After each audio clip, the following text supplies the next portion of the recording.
in the windswept landscapes of northwestern Anatolia, where the waters of the Aegean Sea meet the narrow straits that lead into the Hellespont. An enduring legend was born, one that straddled the ambiguous frontier between myth and history. For the story of the Trojan War has never been merely a tale told by poets, but has instead functioned as a cultural axis upon which the identities of entire civilizations have turned, beginning with the earliest whispers of conflict preserved in the oral traditions of the Achaean bards, later immortalized in Homer's Iliad, and continuing through the archaeological revelations of the 19th and 20th centuries that unearthed the ruins of Troy itself at Sarlik, a mound whose stratified layers of human habitation preserved more than 3 millennia of occupation. And it is here, in the dust of this citadel overlooking the Scamander Plain, that the search for the origins of the war between Achaeans and Trojans must begin, not merely as an inquiry into the literal events that may have transpired during the Late Bronze Age, but also as an investigation into the ways in which myth, memory, and material culture intertwine. For the Trojan War occupies a liminal space in human consciousness where gods and mortals commingle, where archaeological strata bear silent testimony to conflagrations, and where epic poetry transforms battle and tragedy into eternal narrative. And thus the origins of this story require that we first examine the geographical, environmental, and cultural conditions that nurtured the rise of Troy, a city whose strategic location astride the maritime arteries of the eastern Mediterranean made it both a prize and a target for ambitious powers, as the currents of the Dardanelles not only carried ships laden with copper from Cyprus, tin from Anatolia, and amber from the distant north, but also symbolized the larger networks of exchange and rivalry that characterized the Late Bronze Age. While within the mound of Sarlik itself, archaeologists beginning with Heinrich Schliemann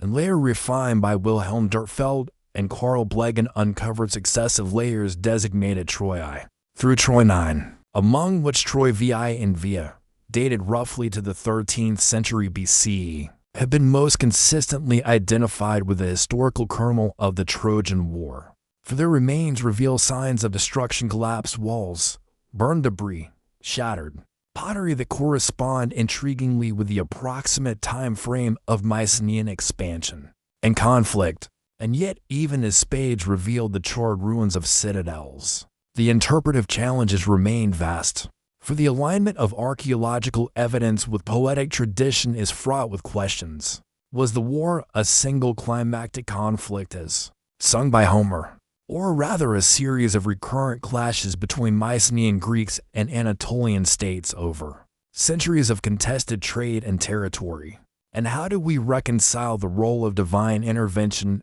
and the Iliads' thunderbolts, Athena's cunning, Apollo's wrath with the stubborn materiality of stone ramparts, burial shafts, and ceramic assemblages? And so in this confluence of archaeology and epic, we find ourselves confronted with a paradox. For the Trojan War is at once the most famous conflict of antiquity, and yet perhaps the least historically certain, a war remembered not because of its precise chronology, but because of its narrative power, the resonance of its themes of love and betrayal, rage and honor, fate and mortality, which have transcended millennia, leaving us to sift through both soil and story in search of a beginning that remains elusive, though endlessly compelling. And so, to truly trace the origins of the Trojan War, one must step back into the broader canvas of the Late Bronze Age, when the Mycenaean palatial states of mainland Greece, centered around citadels like Mycenae, Tiryns, and Pylos, emerged as formidable powers engaged in both cooperative trade and violent expansion across the Aegean. Their warrior elites defined not only by their tholos tombs filled with gold death masks, finely worked bronze swords, and imported luxury goods, but also by the culture of heroic competition that would later be immortalized in Homer's hexameters. And across the waters in Anatolia, the Hittite Empire held sway over a vast swath of territory extending from the Anatolian plateau into Syria and Mesopotamia. an empire whose clay tablet archives discovered at Attusa contain tantalizing references to a land called Walusa,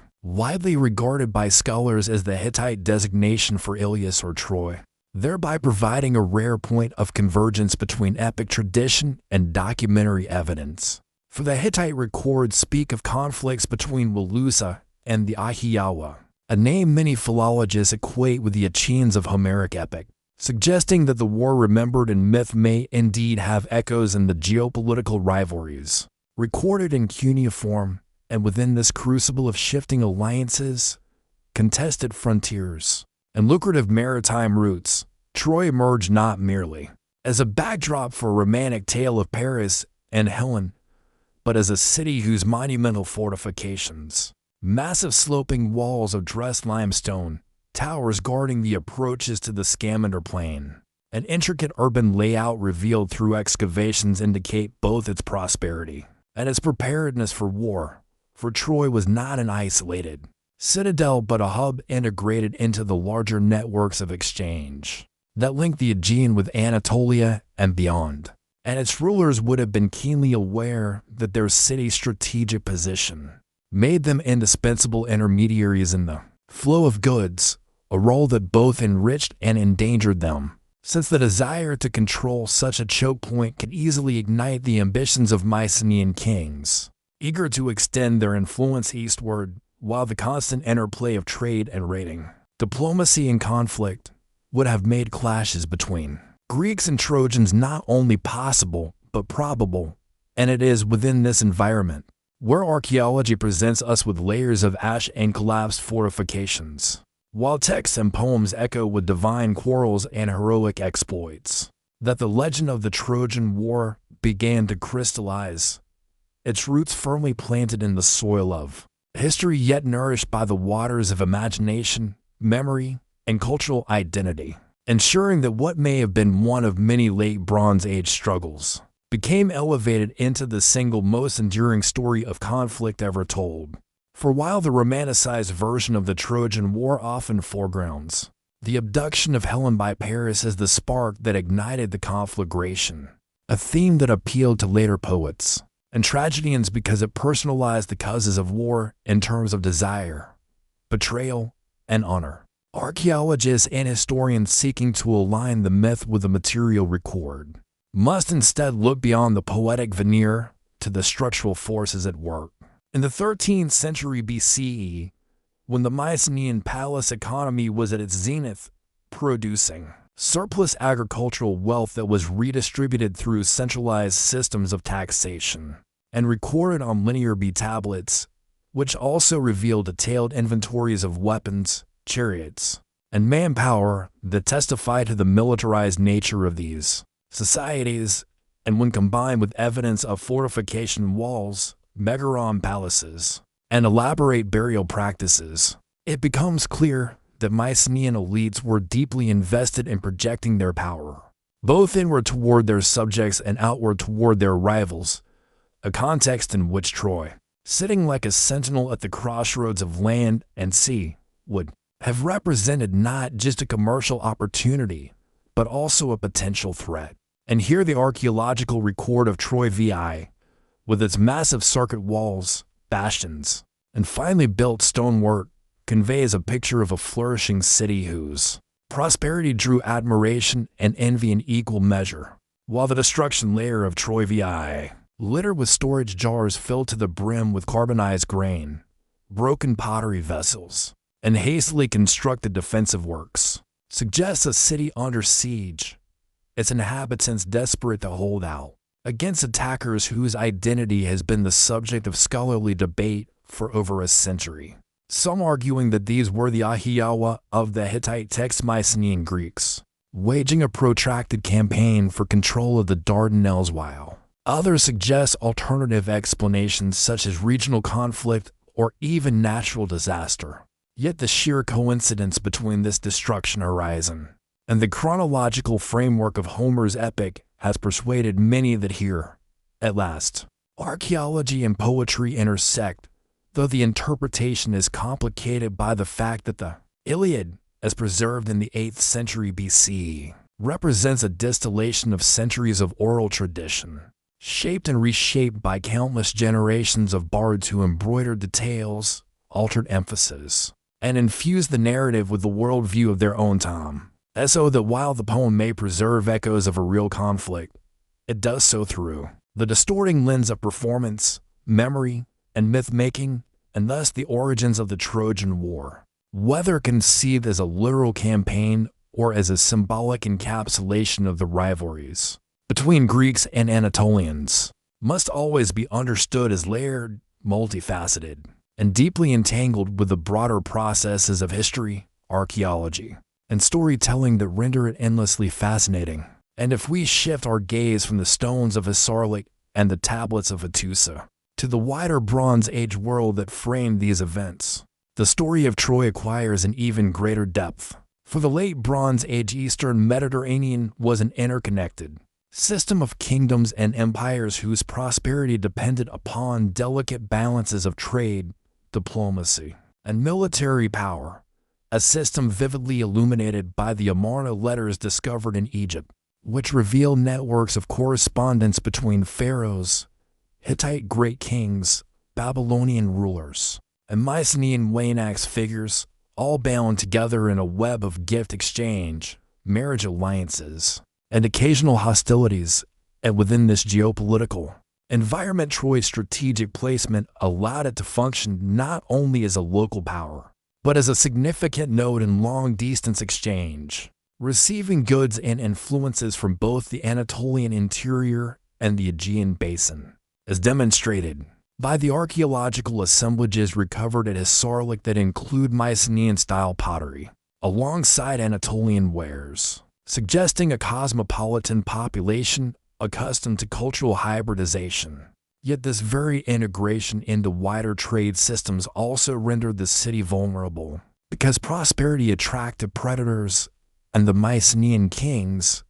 whose palaces at Mycenae, Pylos, and Thebes have yielded archives filled with references to expeditions, raiding parties, and military provisioning, would have regarded Troy not only as a trading partner, but also as a prize worth seizing. While the presence of monumental walls at Troy indicates that its rulers anticipated the threat of siege, fortifying their city with ramparts designed to repel attackers equipped with chariots, battering rams, and bronze-tipped spears. And in this confluence of opportunity and danger lies the seedbed for the war remembered by Homer, who, though writing centuries later or perhaps preserving a tradition that had already crystallized in oral form, captured the essence of a conflict that was as much about honor, reputation, and divine caprice as it was about economics and strategy. Yet when modern archaeologists attempt to map Homer's poetry onto the stratigraphy of Hisarlik, they confront a palimpsest of destruction layers, rebuilding phases, and centuries of occupation, making it impossible to identify a single moment as the Trojan War, and instead forcing them to consider the possibility that what Homer describes was a poetic amalgam of many wars, sieges, and skirmishes that took place in the Troad over generations, remembered collectively and magnified by the human imagination, until it became one of the central epics of Western civilization. And so in the origins of the Trojan War, we encounter a paradoxical interplay between precision and vagueness, where the hard edges of archaeological evidence collide with the fluidity of oral tradition. And it is precisely this tension that ensures the story's immortality, for it exists simultaneously as history, myth, and literature, always refusing to be confined to one category, always demanding that we approach it from multiple perspectives at once. And it is in this unresolved tension between archaeology and poetry that the enduring fascination of the Trojan War lies. For when Heinrich Schliemann first drove his spade into the mound of Hisarlik in 1871, he did so not as a careful archaeologist, though later generations would refine his crude methods, but as a man consumed by the conviction that Homer's Iliad was not a mere myth but a record of real events, and his discovery of massive stone walls, golden treasures, and burnt debris convinced the world that Troy had indeed existed, though he famously misattributed the so-called treasure of Priam to the Homeric city when in fact it came from a much earlier stratum, a mistake that illustrates the hazards of imposing literary expectations upon archaeological evidence. Yet Schliemann's passion also inaugurated a century of scholarship that has progressively deepened our understanding of the site, as Wilhelm Dörpfeld after him refined the stratigraphic sequence and identified Troy VI as the likely candidate for the Homeric city, while Carl Blegen in the 1930s uncovered the destruction layer of Troy VI, pointing to signs of violent conflagration that seemed to corroborate traditions of a catastrophic siege, though modern scholars such as Manfred Korfmann and his team in the late 20th century further transformed the picture by revealing that Troy was far larger and more complex than earlier thought, encompassing not only the citadel, but also an extensive lower town, defended by massive fortifications, a discovery that recontextualized the war as not merely a siege of a palace, but as an assault upon a thriving urban center with deep economic roots. And as these excavations unfolded, the narrative of Troy became increasingly entangled with questions of historiography and cultural memory, because even as Spage revealed collapsed walls and carbonized remains, the Iliad's account remained stubbornly elusive, filled with divine quarrels, heroic speeches, and ritualized combat that resists straightforward correlation with stratigraphic layers. And so scholars continue to debate whether the war was a single climactic event or rather a poetic crystallization of many conflicts between Mycenaeans and Anatolian states over centuries, a question that may never be resolved, yet the very ambiguity grants the story its power, for it allows Troy to serve as a mirror in which each generation projects its own anxieties, hopes, and identities, whether the Victorians who saw in Homer's heroes a model of masculine virtue, the nationalists who claim Troy for their cultural heritage, or the modern archaeologists who see in the city a case study in the complexities of cultural interaction in the late Bronze Age. And thus the origins of the Trojan War cannot be pinned down to a single spark, a single battle, or a single archaeological layer,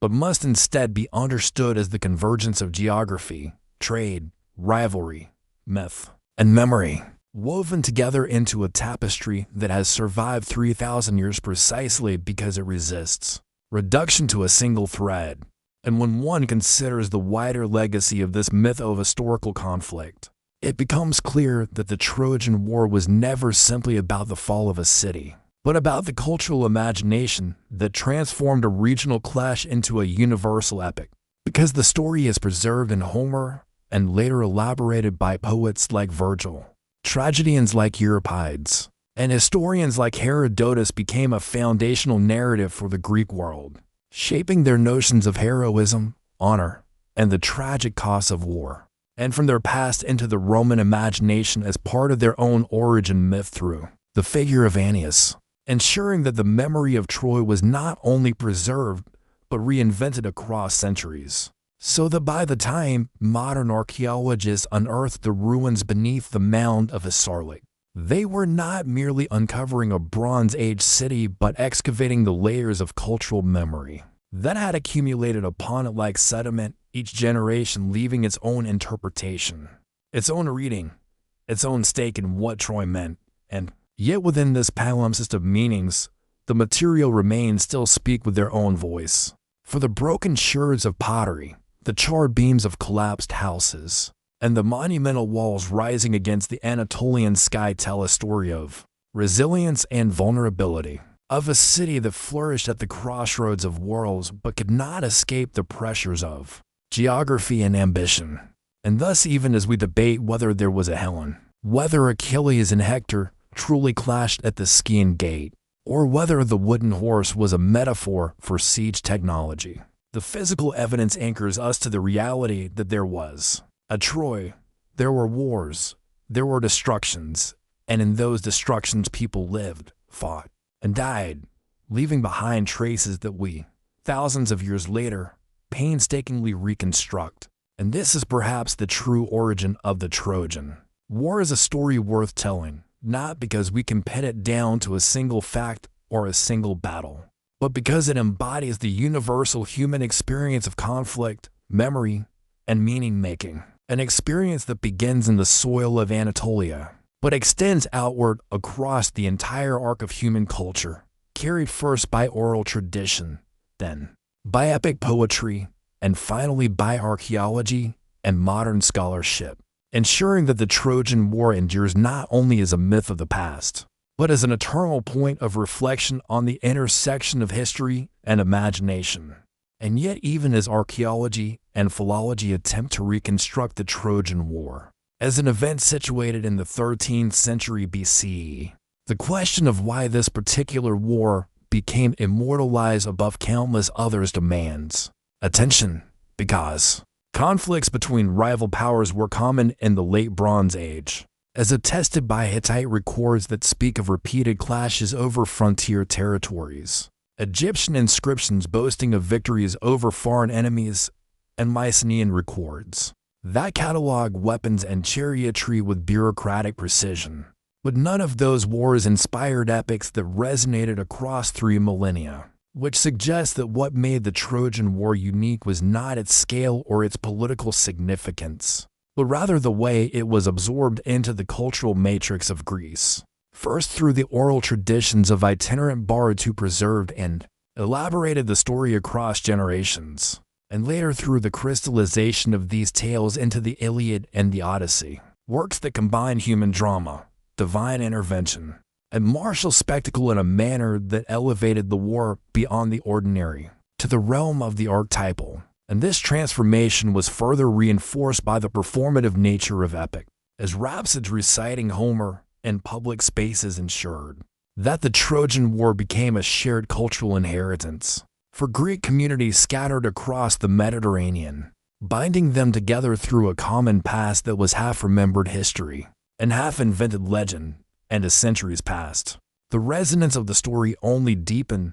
with tragedians exploring its moral ambiguities, philosophers reflecting on its lessons, and historians situating it within the larger narrative of Greek identity. So that by the classical period, the Trojan War was not merely a memory but a cultural monument, as real in the Greek imagination as the ruins of Troy itself were in the landscape of Anatolia. And when later civilizations such as Rome appropriated the myth to fashion their own narratives of origin and destiny, they ensured that the war's legacy would become a cornerstone of Western cultural tradition, illustrating how a single conflict, however obscure in its actual details, can, through the alchemy of storytelling, memory, and cultural transmission, become immortal, not as a precise record,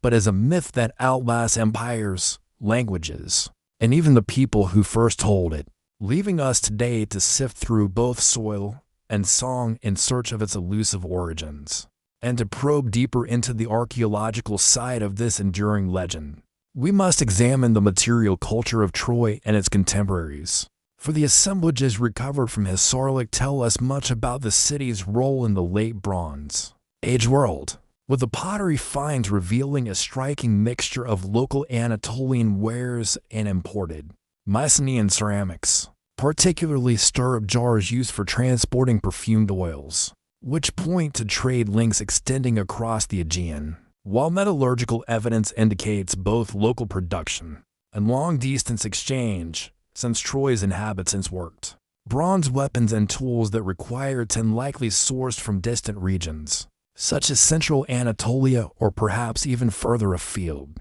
and burial practices uncovered in the vicinity likewise suggest a society influenced by multiple traditions, blending Anatolian customs with Aegean features, further underscoring Troy's position as a cultural crossroads. Yet within this prosperity, there also existed the ever-present shadow of conflict, for the fortifications of Troy VI, constructed with sloping ashlar masonry and projecting bastions, testified to an acute awareness of military threat and the subsequent destruction layer of Troy VIA, characterized by collapsed walls and evidence of intense fire, reinforces the impression that the city eventually fell victim to the very violence it had long anticipated. Though whether this destruction can be directly identified with Homer's Trojan War remains contested, as some scholars argue for a Mycenaean assault while others posit regional warfare or even internal conflict. And in this ambiguity, we glimpse the fragile line between history and legend. For the archaeological record provides hard evidence of disaster, but not of its causes, leaving open the possibility that the poets who transformed these ruins into epic tales were drawing upon real memories of devastation, but reframing them through the lens of myth, to explain not just how Troy fell, but why such events mattered, why they resonated with themes of love, betrayal, wrath, and destiny that transcend the specifics of any one battle, and thus the excavated artifacts, though mute in themselves, acquire voice when set alongside the epic tradition, each illuminating the other, creating a composite picture that is richer, more nuanced, and ultimately more enduring than either archaeology or poetry alone could provide. And as we examine the interplay between material evidence and myth,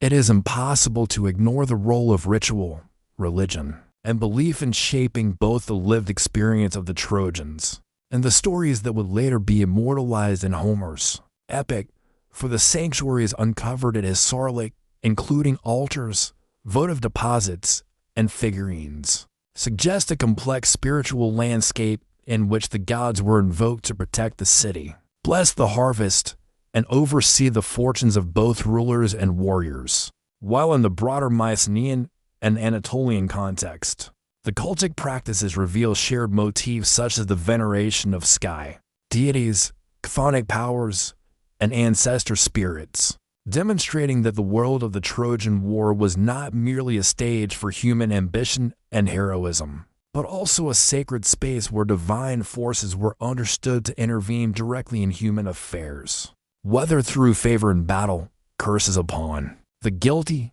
or portents interpreted by priests and soothsayers. And it is precisely this blending of sacred and profane that gives the Iliad its enduring texture. For Homer's characters operate in a universe where the will of the gods is inseparable from mortal action, a reflection of the cognitive and cultural frameworks of the Bronze Age societies, whose memories they preserve, while at the same time, the archaeological layers reveal the practical measures taken by these societies to survive and thrive within an environment where both human and natural threats loomed large, with evidence of granaries, storage pits, water management systems, and defensive architecture indicating careful planning and resource management. And when we overlay the literary tradition on this empirical record, the familiar scenes of armies encamped before the Scaean Gate, the clashing of bronze armor, and the tragic deaths of heroes like Hector and Patroclus gain a layer of historical plausibility, grounded in a world where fortified cities, chariot warfare, and elite feasting were not just literary tropes but lived realities. And thus the Trojan War emerges as a nexus in which archaeology, literature, and anthropology converge, providing a rich, multidimensional portrait of a society at the intersection of commerce, conflict, and culture, whose memory has been preserved and transformed across millennia into the story we know today. A story that continues to captivate because it is simultaneously real, imagined, and endlessly interpretable. And finally, as we pull together the threads of geography, archaeology, and epic tradition, it becomes evident that the story of the Trojan War is not merely a tale of conquest or romance, but a mirror reflecting the complex dynamics of late Bronze Age civilizations and the human need